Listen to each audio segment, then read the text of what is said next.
Hai, Assalamualaikum dan selamat pagi pelajar-pelajar tingkatan 5 cikgu ya. Okey.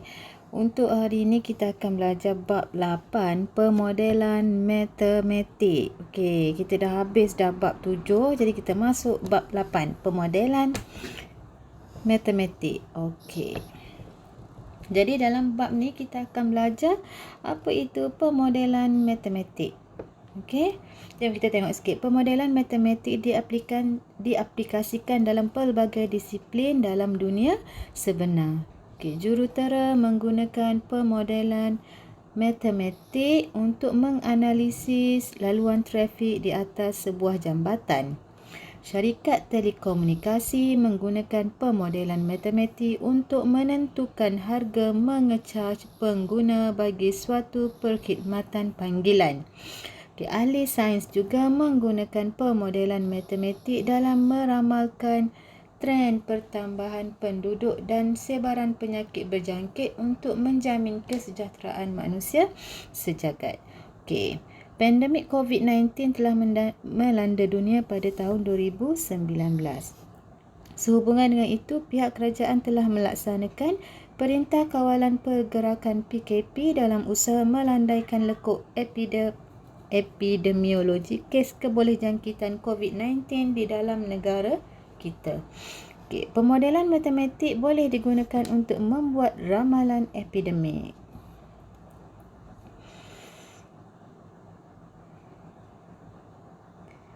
Okey, jadi kita tengok apakah itu pemodelan matematik. Kita biasalah, kita akan ada banyak pertanyaan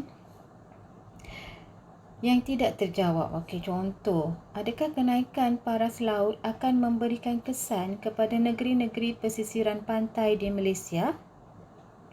Berapakah kos perbelanjaan untuk belajar di kolej atau universiti dalam tempoh 10 tahun yang akan datang? Adakah jumlah penduduk di Malaysia akan melebihi 40 juta orang? Adakah ciri-ciri mangsa jenayah cyber dapat dikenal pasti dengan mengkaji tabiat seseorang itu melayari internet? Okey, jadi lepas awak belajar lepas ni, awak boleh menerangkan pemodelan matematik.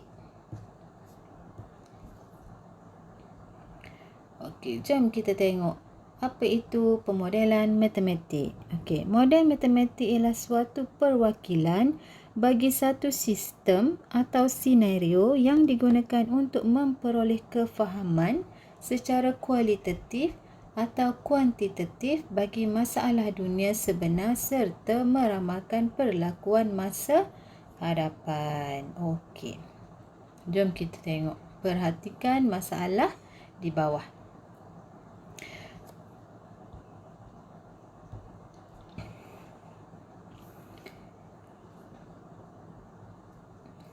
Okey. Yang pertama, di bandar A terdapat 40,000 orang penduduk. Diketahui 45% daripada penduduk di bandar itu mengamalkan tabiat mengitar semula botol minuman plastik terpakai. Jika setiap orang di bandar itu menggunakan 5 botol minuman plastik setiap minggu, berapa banyak botol minuman plastik yang dikitar semula setiap minggu di bandar tersebut? Okey, soalan seperti ini sering ditanya dalam buku matematik untuk mengukuhkan konsep peratusan. Okey, hal ini adalah satu contoh soalan dalam bentuk masalah. Masalah seperti ini memberi semua maklumat yang diperlukan dan kita hanya perlu melaksanakan perhitungan supaya satu jawapan yang betul diperoleh. Okey, masalah seperti ini digunakan untuk membantu kita memahami konsep matematik tertentu dan mengukuhkan kemahiran matematik yang penting. Okey, kita tengok pula soalan nombor 2. Berapa lamakah masa yang diperlukan untuk membersihkan tumpahan minyak di lautan? Itu je soalan dia. Macam yang tadi, dia bagi bilangan penduduk berapa peratus yang mengamalkan kita semula. Tapi yang soalan nombor 2 ni dia tanya berapa lama masa yang diperlukan untuk membersihkan tumpahan minyak di lautan. Okey, jadi macam kita tengok soalan ni, maklumat ni tak cukup kan. Okey, soalan ni kita panggil soalan terbuka. Kita tidak mempunyai maklumat yang mencukupi untuk menyelesaikan masalah dunia sebenar. Okey, jadi bila kita tak ada maklumat yang cukup, jadi kita kena gunalah pengetahuan matematik dan kreativiti untuk menyelesaikan masalah tersebut lah. Okey, jadi kita nak selesaikan masalah yang kurang maklumat ni, kita kena guna salah satu caranya adalah pemodelan matematik. Okey. Kita tengok contoh komponen penting dalam pemodelan matematik. Okey, yang pertama, mengenal pasti dan mendefinisikan masalah. Okey, kena pasti mendefinisikan masalah. Yang kedua, kita kena buat andaian. Mengenal pasti pun boleh ubah. Yang ketiga, mengaplikasi matematik untuk menyelesaikan masalah. Yang keempat, menentusahkan dan mentafsir penyelesaian dalam konteks masalah berkenaan. Yang kelima, memurnikan model matematik. Yang keenam, melaporkan dapatan. Okey, jadi proses pemodelan matematik ni secara ringkasnya kita boleh buat seperti dalam peta ni lah. Okey, masalah dunia sebenar. Okey, kemudian daripada masalah dunia sebenar ni, okey, turun. Kita kena kenal pasti dan mendefinisikan masalah. Kemudian kita kena buat andaian dan mengenal pasti pun boleh ubah. Kemudian kita kena aplikasi matematik untuk menyelesaikan masalah. Okey, kemudian menentusahkan dan mentafsir penyelesaian dalam konteks masalah berkenaan. Lepas tu memurnikan model matematik. Okey, kemudian melaporkan dapatan. Okey, ataupun kita perlu ulang balik kembali jika perlu.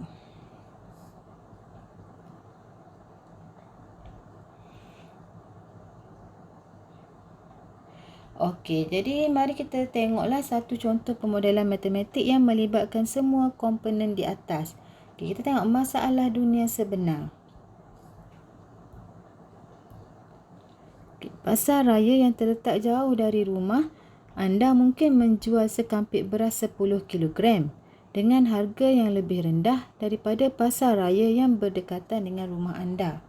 Okey, adakah berbaloi jika anda memandu ke pasar raya yang terletak lebih jauh dari rumah untuk membeli 2 kampit beras 10 kilogram yang lebih murah? Ini perkara biasa yang berlaku. Contoh, kita nak pergi beli kan? Kita nak pergi kedai runcit dekat rumah kita je lah. Tapi dekat pasar raya sana tu harga murah lagi, kita tahu dah. Jadi adakah berbaloi kita pergi pasar raya yang jauh tu dengan kedai runcit berbanding kedai runcit yang berada berdekatan dengan rumah kita? Okey. Jadi pertama, mengenal pasti dan mendefinisikan masalah. Okey, jadi yang pertama, harga sekampit beras 10 kilogram. Kita kena tahulah harga sekampit beras berapa. Kemudian kos petrol. Kos petrol. Nak pergi ke pasar, nak pergi ke kedai tu, mestilah kos petrol kena diambil kira. Okey, tentukan kedudukan dua buah pasar raya yang jaraknya masing-masing dari rumah adalah berbeza. Kita kena tahulah berapa jarak daripada rumah tu. Okey, cari maklumat yang berkaitan dari internet. Misalnya harga sekampit beras di dua pasar raya berkenaan. Jarak, kena ambil tahu. Harga petrol semasa, kadar penggunaan petrol kereta dan sebagainya. Okey, seterusnya kita buat andaian. Kita kena andaikan. Okey.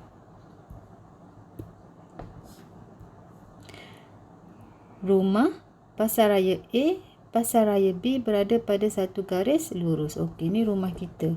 Pasar raya A ni dekat sikit pada rumah. Pasar raya B ni jauh sikit. Okey, memandu kereta semasa ke pasar raya. Okey, bayangkan kita naik kereta lah nak pergi pasar raya tu kan. Okey, lepas tu membeli bilangan kampit dan cap beras yang sama di pasar raya A dan pasar raya B. Pergi pasar raya A beli beras yang sama. Pergi pasar raya B pun beli beras yang sama. Okey, kita buat andaian lah. Okey, kemudian mengenal pasti pun boleh ubah. Okey, katakan kita letak je apa-apa huruf untuk wakilkan pemboleh ubah tu, tak ada masalah. Okey, yang ni dia wakilkan S. Jarak di antara pasaraya A dengan pasaraya B. S, jarak di antara pasaraya A dan pasaraya B. Okey, P1 harga sekampik beras pasaraya A. P2 harga sekampik beras dekat pasaraya B. Okey, M kadar penggunaan petrol kilometer per liter. N bilangan kampik beras 10 kg yang dibeli.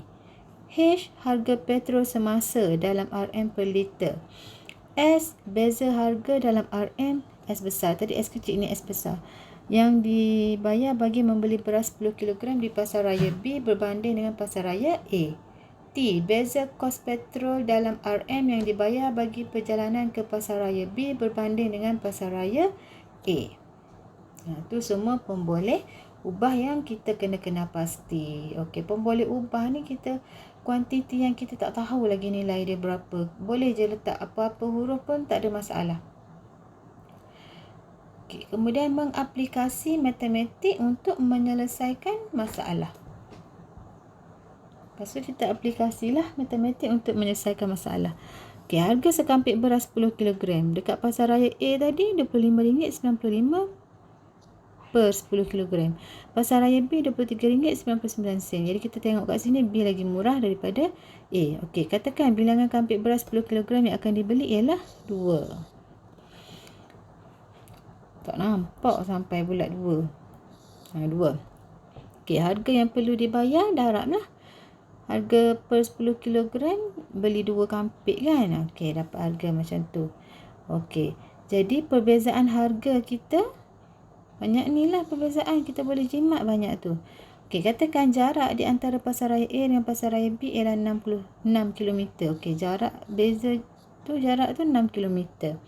Kadar penggunaan petrol kita andaikan je ni, kadar penggunaan petrol kereta lebih kurang 17.6 km per liter. Jadi harga petrol semasa RM2.08 per liter. Jadi untuk 6 km bahagilah 17.6 km per liter. Jadi kita akan dapat, okey, kita guna petrol untuk pergi pasaraya A, pasaraya B tu banyak ni lah. Jadi pergi balik 6 km pergi, 6 km balik. Jadi 12 km lah perjalanan kita kan. Okey, jadi 0.341 ni kita darablah dengan harga untuk 1 liter, darablah dengan 2.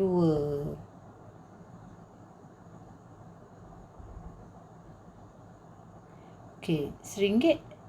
Tekan kalkulator je lah, dapatlah RM1.42. Jadi wang yang dapat dijimatkan ialah tolak yang tadi ni, tolak beras dengan tolak liter pula. Tolak harga petrol kita masih lagi dapat RM2.50. Jimat kan apabila membeli 2 kampik beras 10 kg di pasaraya B. Maksudnya walaupun jarak tu lagi jauh, kita masih lagi dapat jimat sebanyak RM2.50. Okey, kemudian menentu sahkan dan mentafsir penyelesaian dalam konteks masalah berkenaan. Okey, jadi kita boleh buatlah model matematik yang dapat dihasilkan adalah seperti berikut. Ini macam kita hasilkan rumus lah sebenarnya. Model matematik ni kita hasilkan rumus. Macam tu, rumus untuk soalan tadi itulah. Okey.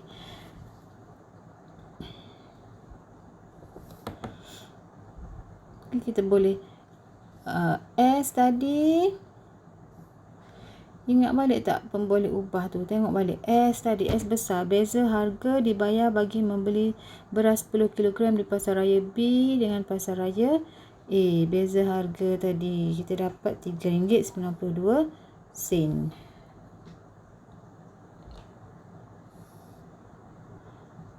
Okey, darab dengan 2. Tadi beza harga tadi P1, P2. P1 tadi pasaraya A tolak pasaraya B kan. Lepas tu darab dengan 2. 2 ni bilangan kampik beras yang kita beli. Okey. Lepas tu nak cari T. T pula apa tadi? T besar. Tengok balik pun boleh ubah kita tadi. T beza kos petrol dalam RM yang dibayar bagi perjalanan ke pasaraya B berbanding dengan pasaraya A. Kita nak kira kos. Okey, kos. Kos tadi sama, kita letak pun boleh ubah saja ni daripada daripada sini.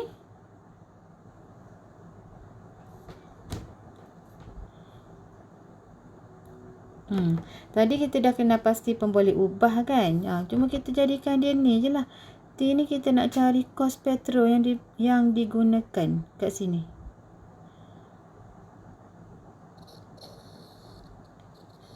Tu tadi kan dapat 0.341 liter. Yang ni sebenarnya asal daripada sini.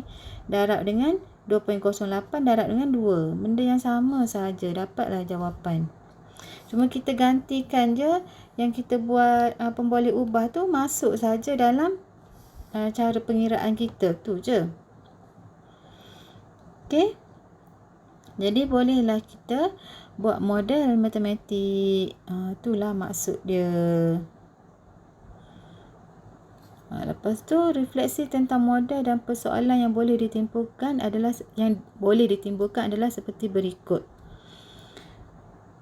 Okey.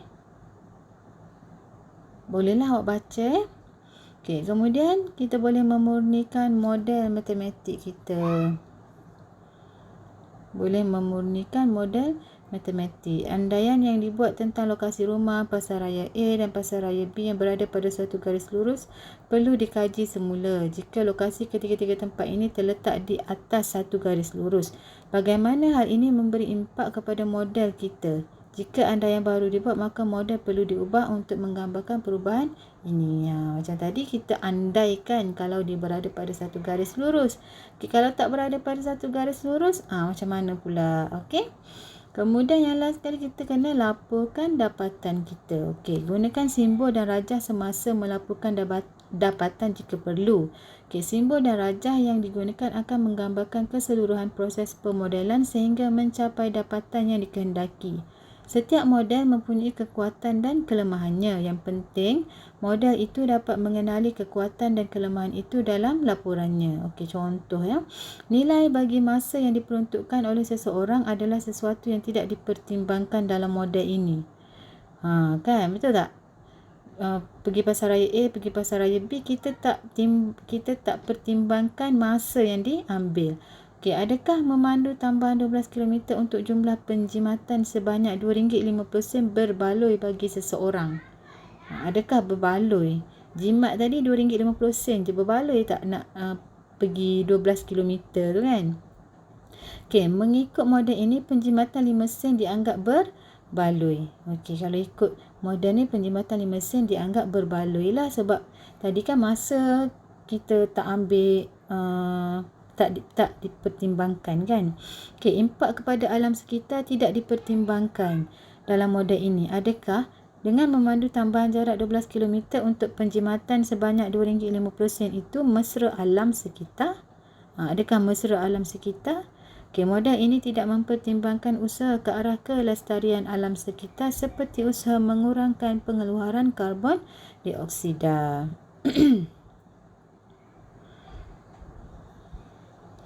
Okey. Okey, jadi awak boleh tengoklah contoh 1. Okey, boleh tengok balik contoh 1. Alright. Okey, jadi latih kendiri 8.1A. Cikgu nak buat soalan nombor 1. Okey. Okey, nanti kita jumpa lagi minggu depan. Okey, jadi jangan lupa isi kehadiran, lepas tu buat latihan. Okey. Okey, semoga jumpa lagi. Bye-bye. Assalamualaikum.